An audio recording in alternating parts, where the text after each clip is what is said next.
An unsuspecting apple tree.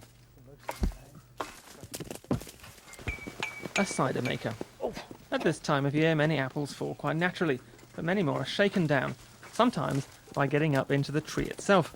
For Nick Poole, it's a nostalgic adventure. I used to do a lot of caving and potholing, which involved a lot of free climbing, and yes, it was good fun, and it's nice to think I can still just about get up here and do it.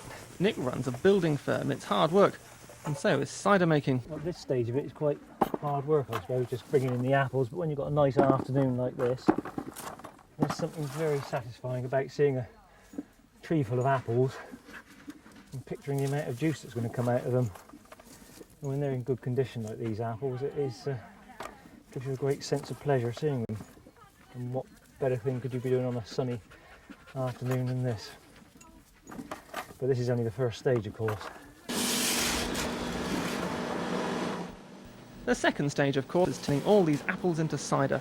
There are no commercial producers in the west of Dorset, so more and more amateur clubs are starting up. This is one of two that now exists in the parish of Powerstock. Club members include shopkeepers, council workers, market researchers, farmers, publishers and policemen. They've learned more about cider as they've gone along and exploited the British genius for improvisation. So whereas they used to cut the apples up with a knife and hit them with a hammer, they now use a garden shredder and a wooden stick. It's a good alternative to the daily grind. I think it's good therapy. It's practical and useful and productive. And you can drink it, exactly. That's what I know. Actually, a couple more. The smashed up apples are loaded onto the press, here using dustpans. This stage is known as making the cheese. I like the making the cheese bit, actually. It's kind of like Lego, but you can drink it at the end.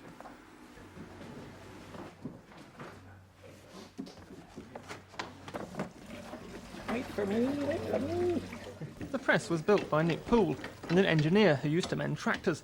It's very efficient. Today's pressings will produce a total of 95 gallons to be taken off to ferment. None of the cider will ever be sold by the club unless it gets a licence from Customs and Excise, although some is given away to local charities as an intoxicating taste of the countryside. We're turning it into a very, very splendid result at the end of the day, and it's very worthwhile doing it. It does make you feel like you're doing something that, you know, is useful and is part of the land. It's a good thing to do. It will now take 4 months for this cider to ferment. Thankfully, there's the consolation of the cider made last year.